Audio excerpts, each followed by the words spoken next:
Am I audible to all of you? Just write in the chat box.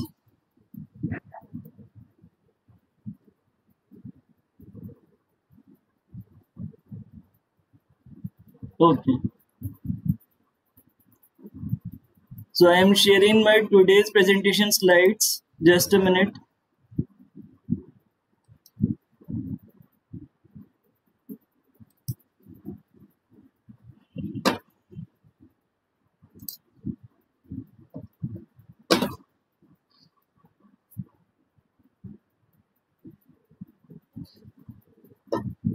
So in the last class, we started unit 2, and basically this unit is divided into two parts. First is demand analysis and the second is supply analysis. So we started the demand analysis. We already completed its definition and the types of demand. So these are the basic 8 types of demand we already studied in our last class, and the video recording of the last class is already available in the college YouTube channel. So you can refer the recording of the last class from the college YouTube channel. So we discussed the types of demand, and we also discussed in the last class the determinants of demand. So these two topics we already discussed in our last class.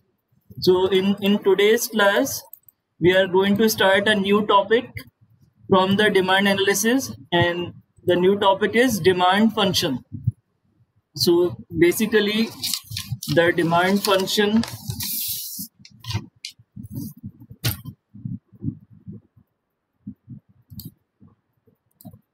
So basically, demand function there, the first we discuss the types of demand function.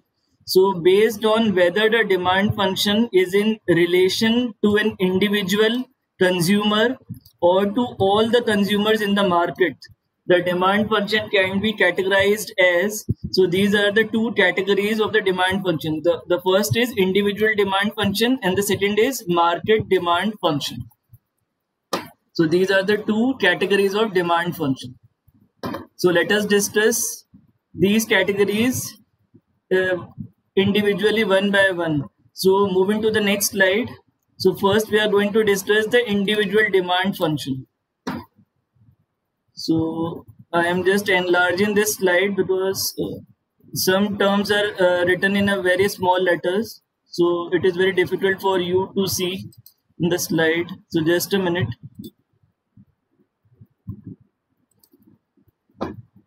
So now you can see on your screen clearly. So the first category of demand function is individual demand function. So basically the individual demand function refers to the functional relationship between demand made by an individual consumer and the factors affecting the individual demand.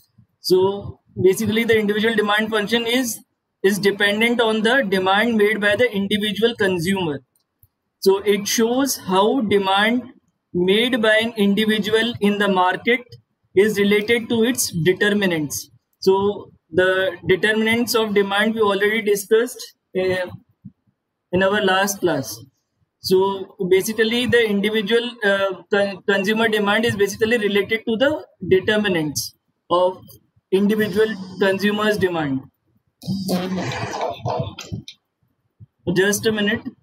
I have an important phone call. Just a minute, you can refer to this slide. Just a minute. Hello? Hello? Hello? Hello?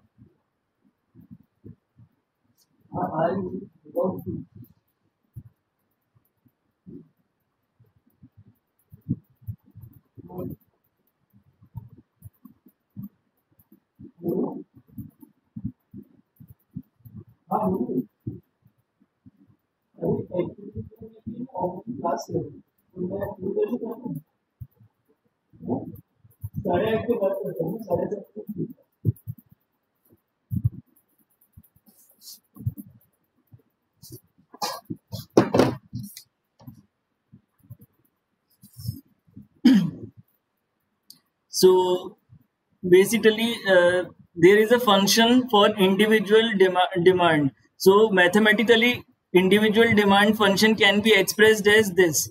So you need to remember this function and the terms which are used in this function. So basically, we need to calculate the individual demand function. So obviously dh is there. So dh is the output. So dh basically termed as the demand for the commodity X. Suppose a person wants an item. So a grocery item. So basically that item has been termed as X. So the individual demand function, basically the dx is represented the demand for the commodity X. So now it is calculated with the function, and these are the 5 factors which are included in this function. So basically the first factor is px. So px determines the price of the given commodity X. So whatever be the price of that commodity, px represents that price. Then pr represents the price of related goods. So whatever the related goods which are based on that commodity, which are based on that commodity X, is being shown with PR. Then Y. The Y is income of the individual consumer. So basically, whatever be the income of that individual consumer, Y will denote uh, that that income. Then T represent the taste and preferences of that particular consumer. The taste and preferences will be different, and it is dependent on it is specific to individual to different individuals. So T represent the taste and preferences of the individual, and lastly F. So F represent the price expectations in the future. So basically the it represents the commodity X price can be increase or decrease in the future. So dx can be calculated with the function of these 5 factors. So this is the formula for calculating the individual demand function. So you need to just remember this formula. There will be no numerical asked in the exam. Just a question will be asked in your exam, that what do you mean by the demand function and what are its categories. So you just need to remember this formula and what are its constituents in the formula. You just need to remember. No question has been asked, and even if the question is asked, then you need to put the values of the values, and maybe in some books you are finding how this function will be calculated. So but as this subject is introduced in from the last 2 years, so no question has been asked in your examinations. So all of you understand it, just write in the chat box so we can move further.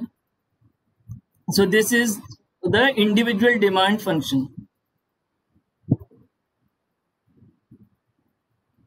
Okay, so now moving to the next slide. Just a minute, some other students are waiting in the lobby, so I am just allowing them.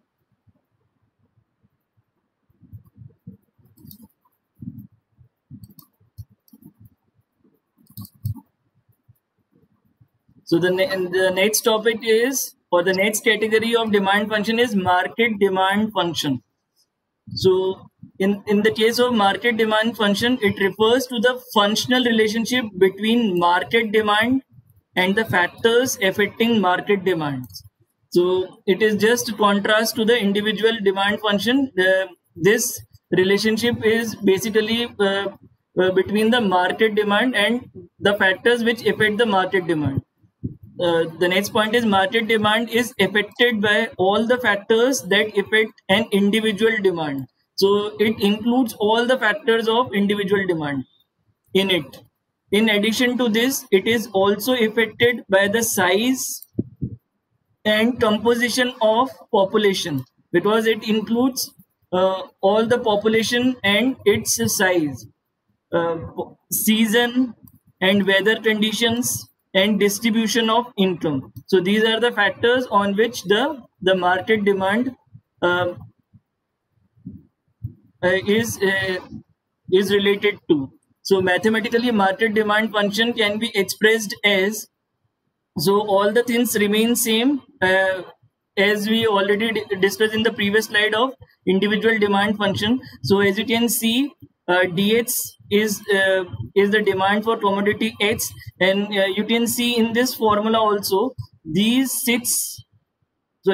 five factors remains the same as that of the individual demand function, but here three extra factors are included in the market demand function. So these three are basically, PO is the size and composition of population, S is the season and weather. So the demand of particular commodity uh, can be affected with the season and weather conditions as well. And D represents the distribution of income. So these are the three additional factors in the case of market demand. So, so all of you need to remember these functions, because basically the topic is demand function, and you need to just remember this function, because this function is mathematically proven, that the market demand function is mathematically calculated by using this function. And in the previous slide, the individual demand function is mathematically calculated with that function. So in the case of individual, you need to just remember it. It depends on the five factors, and the market demand function is dependent on 5 plus 3, which is 8 factors. So all of you understand it? Just write in the chat box so that we can move further.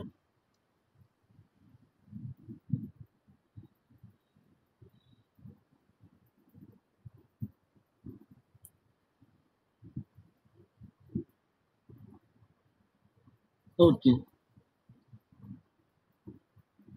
So moving to the next slide. So it concludes our demand function topic. Now the next topic of demand analysis is elasticity of demand.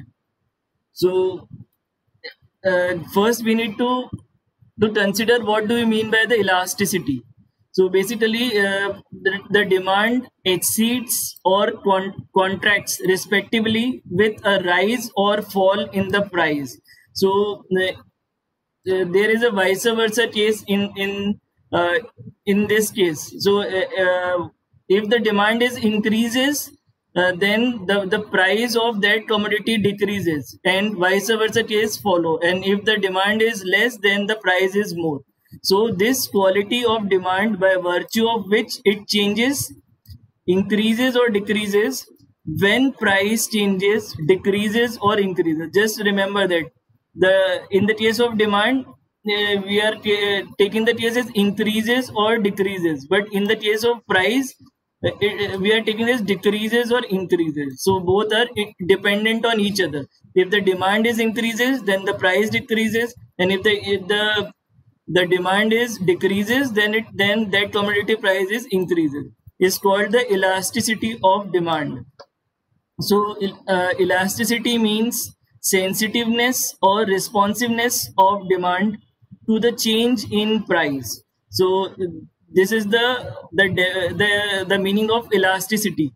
Elasticity means sensitiveness or responsiveness of the demand to the change in price. So basically the demand is basically connected with or related with the price. So in the words of the economist Dr. Marshall, the elasticity or responsiveness of demand in a market is great or small according as the amount demanded increases much or little.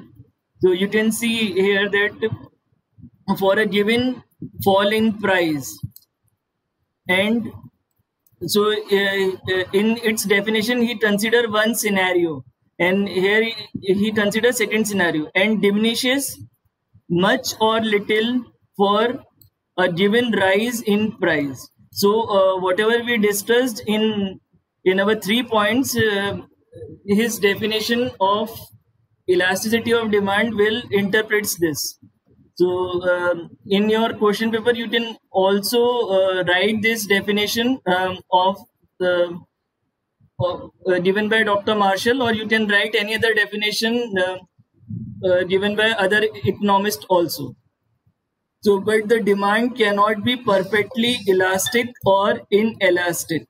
So we need to check whether the demand is elastic or inelastic. But the demand cannot be perfectly. So there cannot be a perfect, like a perfect 100 cannot be possible. So that we are going to discuss in our next slide. What do we mean by the elastic, and what do we mean by the inelastic? So moving to the next slide.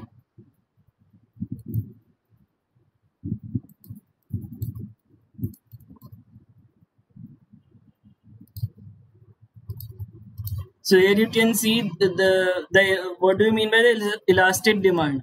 So the demand is elastic when, with a small change in price, there is a great change in demand.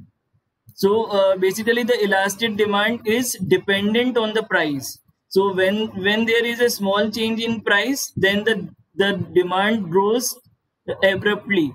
So this is the definition of elastic demand. And what do you mean by the inelastic demand? So the demand is inelastic or less elastic when even a big change in price induces only a slight change in demand. So basically, in the case of inelastic demand, the demand of the commodity or the item is rarely dependent on its price. So just we are going to discuss it more with by taking two examples. So in the case of example one, in the case of salt, even a big fall in its price may not induce an appreciable extension in its demand. So even if the price of, say, for an example, Tata Salt decreases, then it does not induces an appreciable extension in its demand. On the other hand, in the case of example 2, on the other hand, a slight fall in the price of apples may cause a considerable extension in its demand. So once you know that the apple's cost is reduced, then the demand for apples can be more.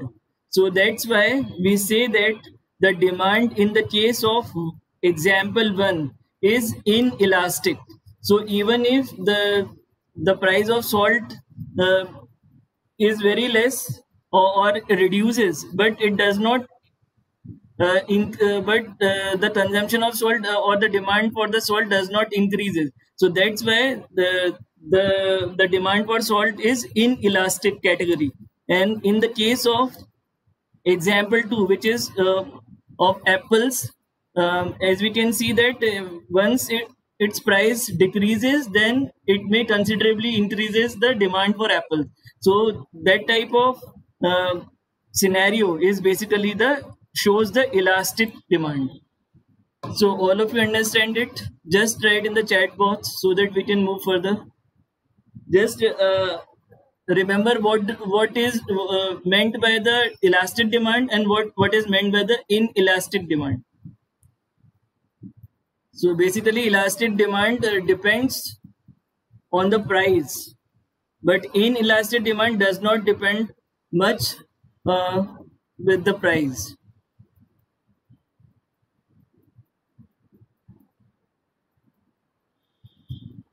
Just write in the chat box so that we can move further.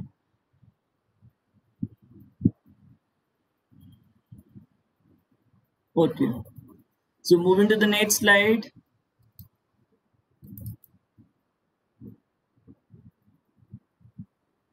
So next comes the categories. So next terms, the categories, uh, mentioned by the elastic demand and what is meant by the inelastic demand. So basically, elastic demand depends on the price, but inelastic demand does not depend much with the price. So just write in the chat box so that we can move further. Okay. So moving to the next slide. So next comes the categories the degrees of elasticity of demand. So there are basically 4 degrees of elasticity of demand. So first is infinite or perfect elasticity of demand. Second is perfectly inelastic demand. Third is very elastic demand, and fourth is less elastic demand. So these are the 4 categories. In order to find the degrees of elasticity of demand, means in these categories we are finding how much elasticity is available related to the commodity, uh, means the item. So these are the 4 categories or the 4 degrees of finding the elasticity of demand. So let us discuss each of these degrees one by one. So first we are discussing the infinite or perfect elasticity of demand. So moving to the next slide. So in the case of infinite or perfect elasticity demand, uh, the extreme case of elasticity of demand is when it is infinite or perfect. So it is the extreme case. So we are taking as the once we are taking the infinite term, or we can say the perfect term, then it is the extreme case. So the elasticity of demand is infinity when even a negligible fall in the price of the commodity leads to an infinite extension in the demand for it.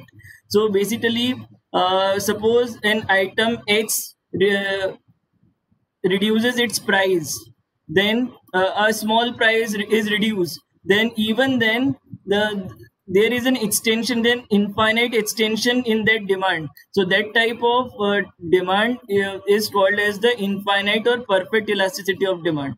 So as you can see in the figure, you can see that here in the x-axis we are taking the quantity, then on the y-axis we are taking the price. So you can see in the figure the horizontal straight line denoted by this line, DD dash line, shows infinite elasticity of demand. So this line shows the infinite elasticity of demand even when the price remains the same. The demand goes on changing. As you can see here, the price axis is not changing. The price is constant or just a small a decrease in the price of that commodity. But the demand is been changing from D point to D dash point. So such type of demand comes under the category of infinite or perfect elasticity of demand. So just remember that we can show this type of uh, demand by showing the graph. Like in the on the x-axis we are taking the quantity, and on the y-axis we are taking the price. So all of you understand it? What do you mean by infinite or perfect elasticity of demand? Just write in the chat box so that we can move further. Here the price is almost remains same, but the demand is changing.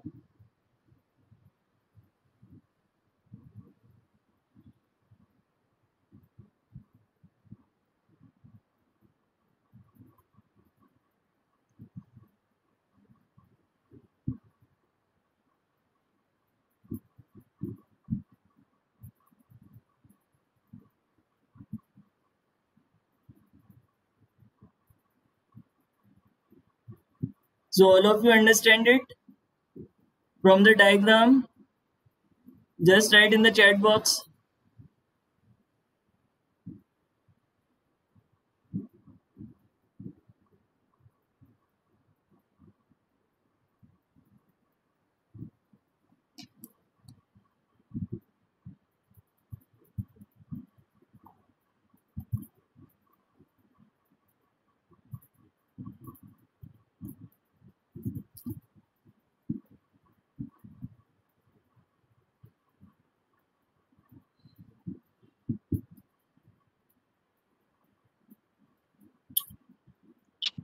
Okay, so moving to the next slide.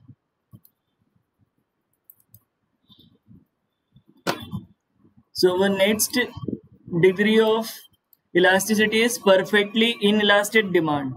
So the other extreme limit is when demand is perfectly inelastic. It means there is no elasticity. It means in the case is of zero elasticity. This case is there.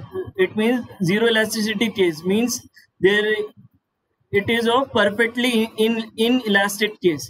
So it means that howsoever great the rise or fall in the price of the commodity in question, its demand remains absolutely unchanged. So even if the commodity price rises or falls, it does not affect the demand of that particular commodity. So such type of demand comes under the category of perfectly inelastic demand.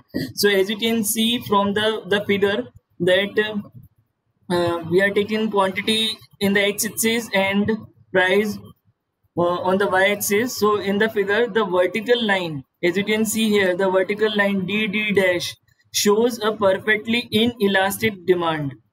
In other words, in this case, elasticity of demand is zero because it is the case of perfectly inelastic. Uh, here the elasticity of demand is zero. So no amount of change in price induces a change in demand. So this is the case of zero elasticity. So here this line shows the zero elasticity concept or perfectly inelastic demand. So moving to the next slide. Now the third category of finding the degree of elasticity is very elastic demand. So demand is said to be very elastic when even a small change in the price of a commodity leads to a considerable extension of the contraction of the amount demanded of it. So even a small change in the price leads to the considerable rise or fall on the demand of that commodity. So this type of demand comes under the very elastic demand. So as you can see in the figure, DD dash curve, this curve means from D to D dash. So this curve, as you can see, illustrates such a demand. So as a result of change of F in the price. So as you can see here on the y-axis, F is denoting here. So a price is changed. So the quantity demanded extends oblique contracts by mm dash. So you can see here the price is changed from P to P dash. So the quantity demanded changes from M to M dash. So which clearly is comparatively a large change in the demand. So it basically leads to a very large very large change in the demand of that commodity. So basically this curve, DD curve, DD dash curve denotes in the figure the very elastic demand. So moving to the last degree of elasticity, so which is less elastic demand. So when even a substantial change in price brings only a small extension of the contraction in demand. So basically only some changes are there in the price and it brings only a small extension of the contraction. So this type of demand is called as the less elastic demand. So in the figure, as you can see here, the DD dash curve, the DD dash curve shows less elastic demand. So a fall of NN dash. So a fall, this is N and this is N dash on the y-axis. So a fall of N dash in price. So basically this price is higher and this price is lower. Extends demand by MM dash only, which is very small. And as you can see, there is a large difference between the prices PP dash, but there is only a small difference between the the mm dash which exists on the x-axis. So such type of demand is called as the less elastic demand.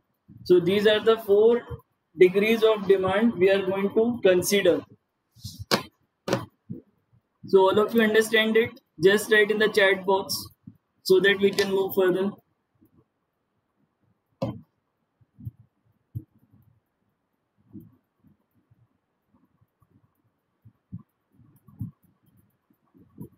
Okay. So I am sharing this slide on the college YouTube channel tomorrow. So you can also refer from there.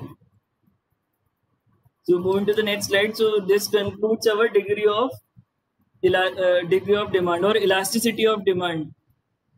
So next we are going to take the next topic. So the next topic and the last topic of demand analysis is demand forecasting.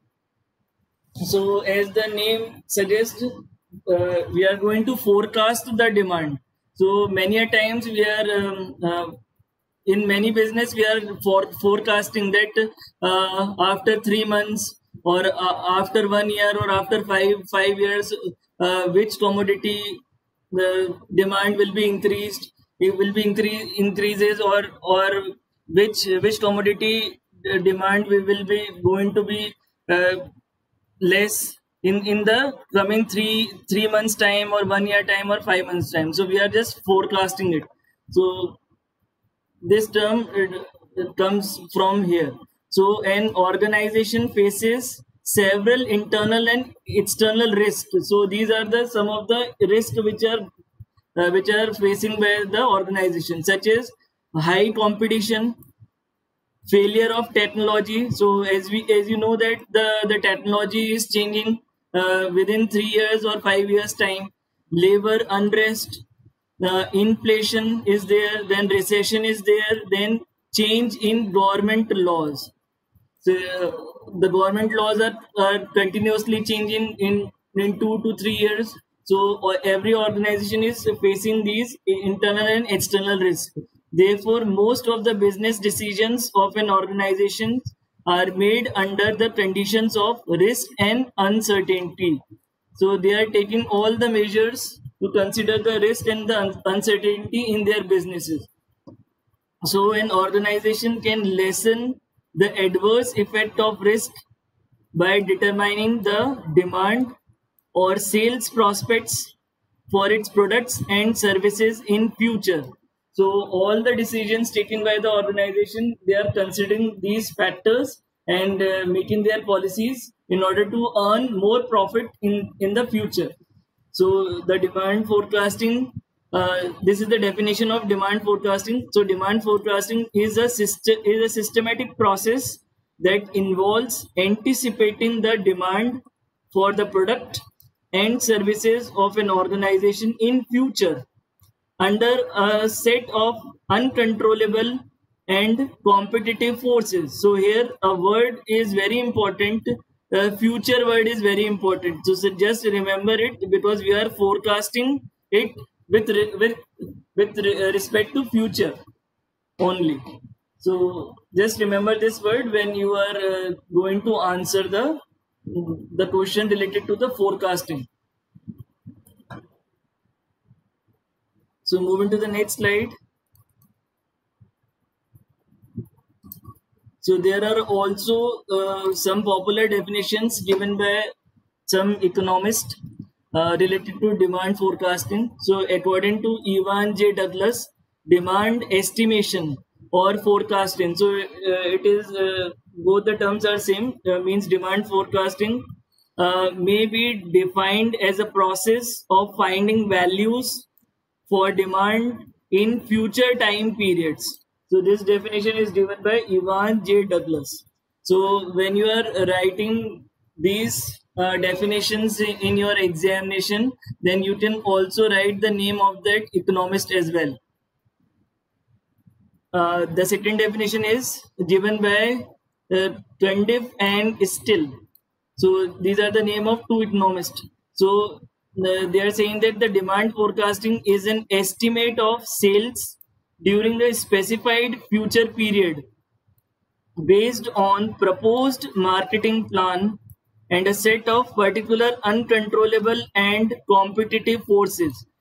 You know that in this definition they are given the uncontrollable and competitive forces, because the uncontrollable and competitive forces are not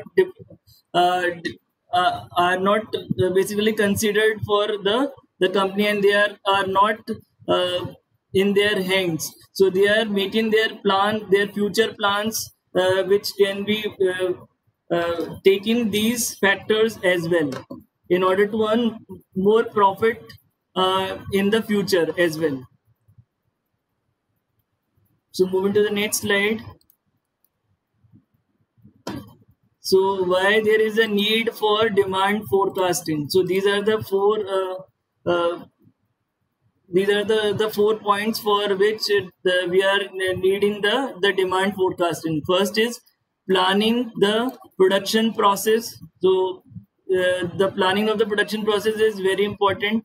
The second is purchasing the raw materials, then managing funds, and the fourth is deciding the price of the product.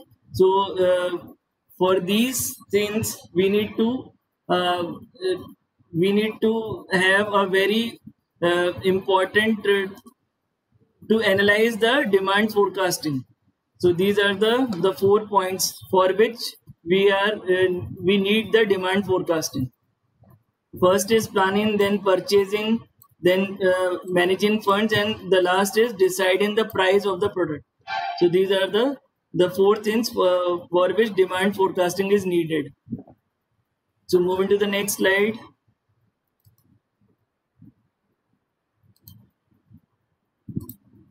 So basically the demand forecasting process of an organization can be effective only when it is conducted systematically and scientifically. So these are the 5 steps which are taken by the organization in order to conduct the demand forecasting in a much more systematic way. So just remember these steps. So the first step is setting the objectives. So first you need to set the objectives of the organization. Then the second is determining the time period. Then determine how much time period this objectives will be achieved. Then the third is selecting method for demand forecasting. So which method the organization uh, need to take in order to fulfill their objectives within that time period. Then the fourth is collecting the data, and the fifth is estimating the results. So these are the 5 steps which are needed systematically for the demand forecasting. So just remember these steps. So we are going to discuss each of these steps in detail in the next slides. So moving to the next slide. So according to the first step, which is setting the objectives.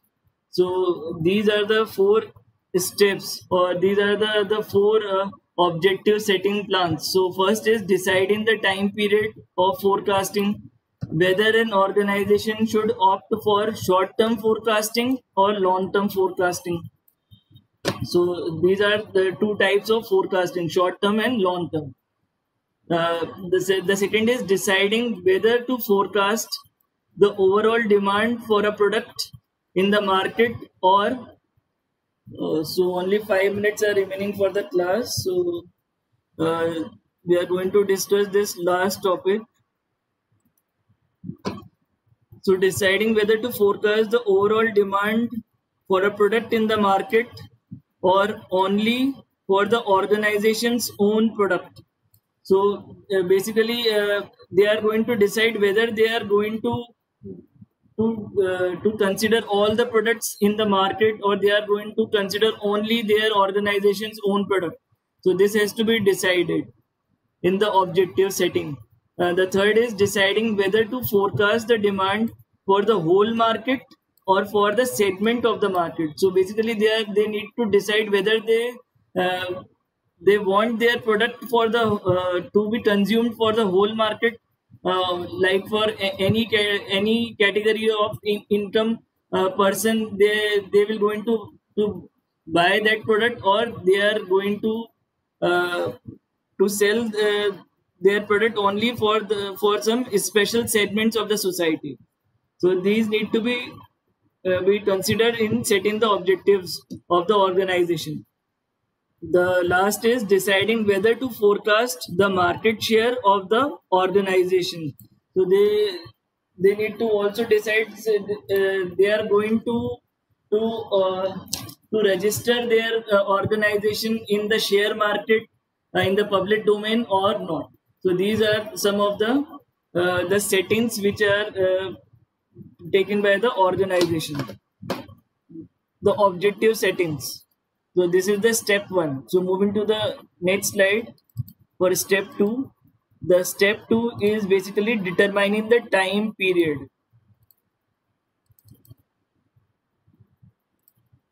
So it involves deciding the time perspective for demand forecasting. So demand can be forecasted for a long period or short period. So the organization need to decide whether they need to fulfill this objective in that much time period. The time period can be short period or a long period. So in the short run, in the short run, determinants of demand may not change significantly or may remain constant. But in the long run, there is a significant change in the determinants of demand. So therefore, an organization determines the time period on the basis of its set objectives. So first objective needs to be set, and after that they are going to decide whether they need to fulfill those objectives in how much time period. The time period can be short period or the time period can be long period. So the second step is determining time period. Now moving to the next slide. The third step. So selecting the method for demand forecasting. So the method of demand forecasting differs from organization to organization depending on the purpose of forecasting, time frame, data requirement, and its availability. So these are the factors on which the method will be taken by the organization. So selecting the suitable method is necessary for saving time and cost and ensuring the reliability of the data. So the method is necessary in order to save the time and cost of the item, and also the ensuring the reliability of the data. So this is the third step. So moving to the next slide. The fourth step is collecting the data.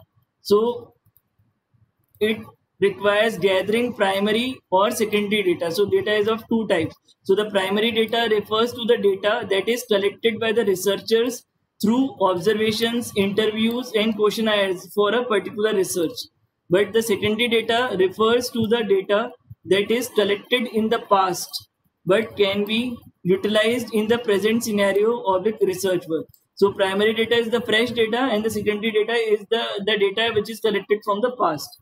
So this is the step 4. And the last, going to the next slide, the last step is estimating results. So it involves making an estimate of the forecasted demand for predetermined years. So the result should be easily interpreted and presented in a usable form. So the result should be easy to understand by the readers or management of the organization. So this